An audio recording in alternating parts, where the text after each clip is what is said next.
Hello everyone, welcome back to our channel English माध्यम के platform पे मैं हूँ आपकी एडुकेटर प्रियंका ठाकुर और हम सॉल्व कर रहे हैं एडिटोरियल बेस्ड प्रैक्टिस एक्सरसाइज।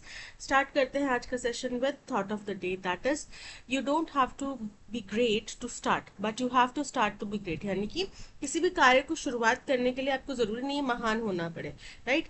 लेकिन महान बनने के लिए कुछ कार्य की शुरुआत तो करनी पड़ेगी ना। जिस भी फील्ड में आप चाहते हैं मैं आगे बढ़ूं, उस फील्ड में आपको अपने पहले पहल तो करनी पड़ेगी, right.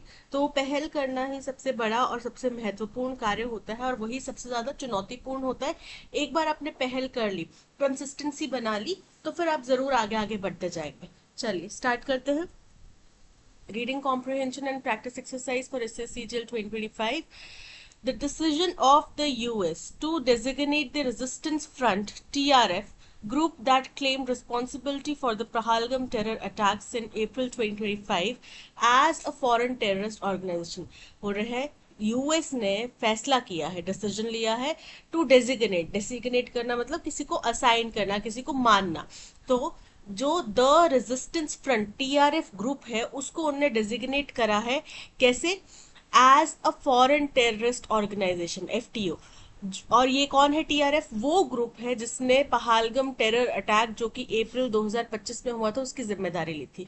And a specially designated global terrorist is a development that should undergird the global fight against terror बोल रहे हैं। और इनको स्पेशली डेजिग्नेट किया गया है ग्लोबल टेररिस्ट के रूप में। ये एक डेवलपमेंट, ये एक पहल है, बढ़त है किस तरफ? जिसको कि अंडरगर्ड मतलब कि सिक्योर करना है, तेजी से मुस्तैदी से इसके ऊपर एक्शन लेना है। किसने? ग्लोबल दुनिया की जो फाइट है अगेंस्ट टेरर के, उसको इसको और मजबूती से सहारा देना है। The Ministry of External Affairs has called it a timely and important step. जो हमारी एक्सटर्नल अफेयर्स मिनिस्ट्री है उसने इसको बहुत ही महत्वपूर्ण और बहुत ही सही कदम, सही समय पर उठाया गया कदम बताया है। For one, the US State Department has acknowledged the severity of the Pahalgam attack. पहली बात तो ये कि यूएस स्टेट डिपार्टमेंट ने पहालगम टेरर अटैक की गंभीरता को समझा, उसको स्वीकार करा। It also names the TRF as a front proxy for the Lashkar-e-Taiba. उन्होंने ये भी माना है कि टीआरएफ जो है फ्रंट एंड प्रॉक्सी है। फ्रंट एंड प्रॉक्सी यानी कि लश्कर-ए-तैयबा का ही वो लीड है, उसी का वो एक अंग है जो आगे कार्य कर रहा है। Which Pakistan claims it has rendered defunct, जो कि पाकिस्तान का दावा है कि उन्होंने इसको डिफंक्ट कर दिया है, यानी कि उसको बिल्कुल ही खत्म कर दिया है। ठीक है। Even though the US added groups such as LET and the Jaish-e-Mohammed to its FTO list in 2001, बोल रहे बावजूद इसके कि यूएस ने जो एलईटी लश्कर तैयबा और जैश ए मोहम्मद जैसे जो ग्रुप्स है उनको भी फॉरेन टेररिस्ट आउटफिट के रूप में उसकी लिस्ट में 2001 में शामिल किया था। They have masterminded attacks in India since then. उसके बावजूद भी इन दोनों ही ग्रुप्स ने हिंदुस्तान में उसके बाद से 2001 के बाद काफी सारे टेरर अटैक्स को मास्टरमाइंड किया, यानी कि उनकी प्लानिंग प्लॉटिंग करी। The US has also partially made amends for the TRF's name having been kept out of the UN Security Council. बोल रहे हैं यूएस ने इस बात में भी थोड़ी सी पार्शली मतलब थोड़ा बहुत यहाँ पे भी कुछ फेरबदल किया है, अमेंडमेंट्स करे हैं। किस चीज में? कि यूएन की सिक्योरिटी काउंसिल का जो रेजोल्यूशन था उसमें भी टीआरएफ का नाम बाहर रखा गया था, जिसमें कि पहलगाम टेरर अटैक के लिए एक कंडेमनिंग रेजोल्यूशन पास किया गया था उसमें। तो उसके लिए भी उसने कुछ बदलाव किए हैं। अपेरेंटली एट पाकिस्तान बेहेस्ट, जो कि शायद पाकिस्तान की बेहेस्ट पे हुआ था, पाकिस्तान के अनुरोध पे हुआ था, but with the concurrence of the US and the other P5 members. लेकिन किसकी सहमति से? यूएस और बाकी P5 के जो मेंबर्स हैं उनकी सहमति से हुआ था। It is hoped that the designation will now help India's case in designating the TRF at the UNSC. अब उम्मीद जताई जा रही है कि यूएस का ये मान लेना कि ये एफटीओ के अंतर्गत आता है, ये हिंदुस्तान के केस को मजबूत करेगा, जो कि वो यूएनएससी में, यूनाइटेड नेशन के सिक्योरिटी काउंसिल में टीआरएफ को एक टेररिस्ट आउटफिट डिक्लेयर करवाना चाहते हैं, उसमें मदद करेगा। Under the 1267 committee for sanctions, जो 1267 कमिटी बनी है सैंक्शंस में, उसके अंतर्गत also strengthening the transnational legal pursuit of those behind the attack। और हमारा जो ये दो देशों के बीच का कानूनी पेच है, दाव पेच है, जिसमें कि हम ये चाहते हैं कि इस अटैक के पीछे के जो दोषी हैं उनको कानूनी कार्रवाई करवाई जाए, उस केस को भी हमारे को मजबूती मिलेगी। While this is a positive step, जहां ये एक पॉजिटिव कदम है, it is necessary to put the Trump's administration's other actions since the Pahalgam attack into perspective। ये भी जरूरी है कि ट्रंप प्रशासन के जो बाकी एक्शंस हैं, कार्यवाही है पहलगाम अटैक के बाद से, उनको भी पर्सपेक्टिव यानी कि मद्देनजर रखा जाए। आफ्टर इंडिया लॉन्च ऑपरेशन सिंदूर, जब हिंदुस्तान ने ऑपरेशन सिंदूर लॉन्च किया, the US has countered India's narrative on the 4-day conflict on several occasions. तो यूएस ने जो हिंदुस्तान का नैरेटिव था, नैरेटिव यानी कि जो हिंदुस्तान ने रूपरेखा, जो दुनिया को अपनी कहानी बताई, उसको उन्होंने काउंटर करा यानी कि उसका विरोध करा, जो कि 4 दिन लंबे कॉन्फ्लिक्ट में था, जो 4 दिन लंबा जो कॉन्फ्लिक्ट चला था ऑपरेशन सिंदूर, उसको कई ओकेजन्स पे यूएस ने काउंटर करा, उसका विरोध करा। Mr. Trump, as well as Secretary of State Marco Rubio, have repeatedly made the claim that the US negotiated the India-Pakistan ceasefire। Mr. Trump और साथ ही साथ उनके जो सेक्रेटरी ऑफ स्टेट है मार्को रूबियो, इन दोनों ने ही बार बार ये क्लेम करा, दावा करा कि यूएस ने मध्यस्थता करी, नेगोशिएट करा हिंदुस्तान और पाकिस्तान के बीच में सीज फायर के लिए, and averted a nuclear conflict by using trade ties as leverage. और उन्होंने कहा कि उन्होंने एक न्यूक्लियर कॉन्फ्लिक्ट को एवर्ट कर दिया, यानी कि टाल दिया, ट्रेड टाइज का हवाला देके, उनका लाभ उठाते हुए, कि दोनों को ही हमने ट्रेड डील्स दी, दोनों ही राजी हो गए। And equivalence which Pakistan has been happy to endorse. और ये एक ऐसी कथनी है, ये ऐसा नैरेटिव है जिसको पाकिस्तान बड़ी खुशी खुशी इंडोर्स कर रहा है कि हाँ ऐसा ही हुआ था। बिल्कुल सही कह रहे हैं आप। Mr. Trump's unprecedented White House lunch and praise for the Pakistan military chief। Mr. Trump का जो अभूतपूर्व व्हाइट हाउस में लंच दिया गया और तारीफ करी गई पाकिस्तान के military chief field marshal Asim Munir की, came hours after the government had said that Prime Minister Narendra Modi had cleared the picture with Mr. Trump। वो कई कुछ घंटों बाद ही आई जब सरकार ने ये कहा कि प्रधानमंत्री नरेंद्र मोदी ने मिस्टर ट्रंप के साथ में जो भी ये सीन था उसके बारे में क्लियर पिक्चर कर दी है, यानी कि उनको पूरा स्पष्टीकरण दे दिया है, उनके सामने पूरा सिनेरियो रख दिया है। And brings into question just how much pressure the US is willing to put on Pakistan to act against terrorism। और ये बात ये साबित करती है कि कितना ही दबाव यूएस जो है वो पाकिस्तान के ऊपर डालना चाहता है कि वो टेररिज्म के अगेंस्ट कार्रवाई करे।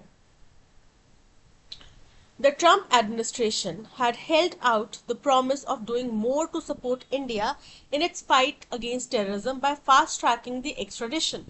बोल रहे हैं ट्रंप सरकार ने ये वादा किया है कि वो और ज्यादा सपोर्ट करेंगे हिंदुस्तान को, जो हिंदुस्तान की लड़ाई है, युद्ध है टेररिज्म के अगेंस्ट में, उसमें उनको सपोर्ट करेंगे। कैसे कि वो जो एक्स्ट्रेडिशन प्रोसीजर है तहव्वुर रैना का, तहव्वुर हुसैन रैना जो है, जो कि आई थिंक जो होटल ताज में हमला हुआ था उसके मास्टरमाइंड है मुंबई टेरर अटैक्स के, उनको एक्स्ट्राडाइट करने में वो मदद करेंगे। कब है? In April of Tahawwur Hussain Rana. किसकी एक्स्ट्राडिशन करना है?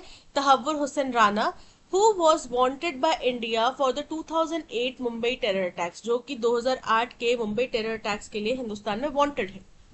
It is hoped that the TRF listing means the US is recommitting to that objective। तो ये उम्मीद जताई जा रही है कि TRF को FTO की लिस्ट में शामिल करते हुए यूएस जो है उस बात को रिकमिट कर रहा है, यानी कि अपने उस वादे को दोबारा से मजबूत कर रहा है, जो कि इस दिशा में चलेगा। किस दिशा में? हिंदुस्तान की मदद करनी है टेररिज्म के अगेंस्ट में लड़ाई में। Given that the real challenge lies more in the incredibly ending Pakistan support to these groups। अब ये देखते हुए कि ज्यादा बड़ी चुनौती क्या है, वास्तविक चुनौती ये है कि पाकिस्तान इन ग्रुप्स को सपोर्ट करना बंद करे विश्वसनीय रूप से, ये चैलेंजिंग है, ये ज्यादा बड़ी चुनौती है। New Delhi must focus on its efforts diplomatic as well as legal. तो भारत को अपने जो प्रयास हैं, चाहे वो डिप्लोमेटिक हो चाहे वो कानूनी प्रयास हो, इनको और ज्यादा मजबूत करना पड़ेगा। To ensure justice for the victims and to prevent further terrorist attacks, ताकि जो भी यहाँ पे लोग जिन्होंने अपनी जानें गंवाई, जिन लोगों ने अपने प्रियजनों को गंवाया, जो विक्टिम्स थे, उन लोगों को जस्टिस मिल सके और फर्दर ऐसा कोई टेररिस्ट अटैक ना हो, इस चीज को हम सुनिश्चित कर पाए। What can be inferred about the US approach towards Pakistan's role in terrorism? US की क्या अप्रोच रही है पाकिस्तान के लिए, कि पाकिस्तान का क्या रोल रहा है टेररिज्म में? The US consistently pressures Pakistan to act against terror groups. Incorrect है, क्योंकि वो दोनों को बराबर जिम्मेदार मानता है। वो ये नहीं कह रहा कि उनने बोला कि पहलगाम टेरर अटैक गलत था, तो उनने ये भी कहा कि ऑपरेशन सिंदूर भी गलत था। The US treats India and Pakistan as equally responsible for regional tensions. बिल्कुल करेक्ट है, इस वक्त की जो यूएस सरकार है वो यही समझती है। What step did the US take that may strengthen India's case as United Nations Security Council? तो हिंदुस्तान का केस यूएनएससी में मजबूत करने के लिए यूएस ने क्या कदम उठाया है? कौन सा यूएस का कदम है जो हमारा केस और मजबूत करेगा? वो है कि इन्होंने एफटीओ की लिस्ट में उनको शामिल करा है, टीआरएफ को, लिस्टिंग जैश ए मोहम्मद एज टेररिस्ट ऑर्गेनाइजेशन इन 2001। तो ये तो पहले हुआ, अभी लेटेस्ट कदम क्या हुआ? Launching operation Sindoor jointly with India. Incorrect है, ऑपरेशन सिंदूर को उन्होंने क्रिटिसाइज किया था। Designating TRF as a foreign terrorist organisation, बिल्कुल करेक्ट है, option C is correct. Convincing China to support India stand on Pakistan, तो पहले खुद ही वो कन्विंस नहीं हो रहे तो चाइना को कैसे कन्विंस करेंगे? Why does the editorial express skepticism about the US commitment to counter-terrorism cooperation with India? क्यों वहां पे अंदेशा जताया जा रहा है, संदेह जताया जा रहा है? क्योंकि यूएस ने जब कुछ ही घंटे हुए थे कि भारत सरकार ने ये कंफर्म किया कि हमने यूएस के साथ में अपना ओपिनियन, अपना स्टांस, अपना केस साझा किया है, क्लियर किया है, उसके कुछ ही घंटे बाद उन्होंने पाकिस्तान के जो आर्मी चीफ हैं उनको अपने वहां पे लंच पे बुलाया, जो कि पहले कभी भी नहीं हुआ। ठीक है, तो ये बातें संदेह जताती हैं। ठीक है, because the US has refused to designate any Pakistani based groups as terrorists. Incorrect है, because the US removed the TRF from the UNSC resolution condemning attack. Incorrect है, because the US made public claims equating India and Pakistan's roles post conflict. ये correct है, because US denied the extradition of Tahawwur Rana. ये incorrect है, क्योंकि तहव्वुर राना के extradition को और fast करने की बात कही है। ठीक है, तो ये इनकरेक्ट हो जाता है। So option C is correct. Which of the following best captures the meaning of the idiom put into perspective as used in this sentence? While this is a positive step, it is necessary to put the Trump's administration's other actions since the Pahalgam terror attack into perspective. इसका मतलब होता है उनको भी मद्देनजर रखना जरूरी है, उनको भी पॉइंट में कंसिडरेशन में रखना जरूरी है। ठीक है, चलिए देखते हैं। To analyse a situation objectively with proper context, बिल्कुल करेक्ट है। to exaggerate the importance of something, बढ़ा चढ़ा के नहीं बताना हमें कि अरे ये तो बहुत जरूरी है। to criticize an action with harsh judgment, incorrect है।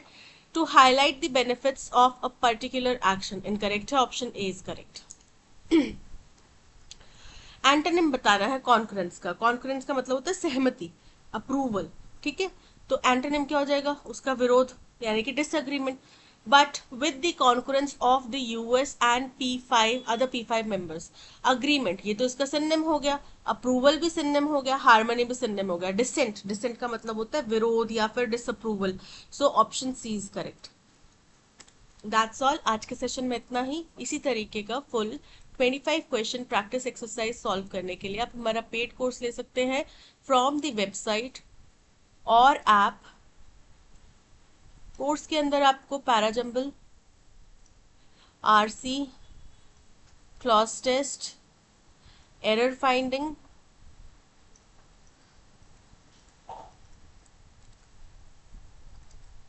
और क्या रह गया, एंटोनिम सिनोनिम के क्वेश्चंस आपको मिलेंगे। तो अपनी प्रैक्टिस को और ज़्यादा इम्प्रूव करने के लिए आप कोर्स ले सकते हैं और जितना हो सके उतना प्रैक्टिस कीजिए। Thank you so much for watching. अगर आपको कंटेंट पसंद आया हो तो लाइक, शेयर और सब्सक्राइब जरूर कीजिएगा। मिलते हैं नेक्स्ट सेशन में। Till then keep learning and keep practising. Bye bye.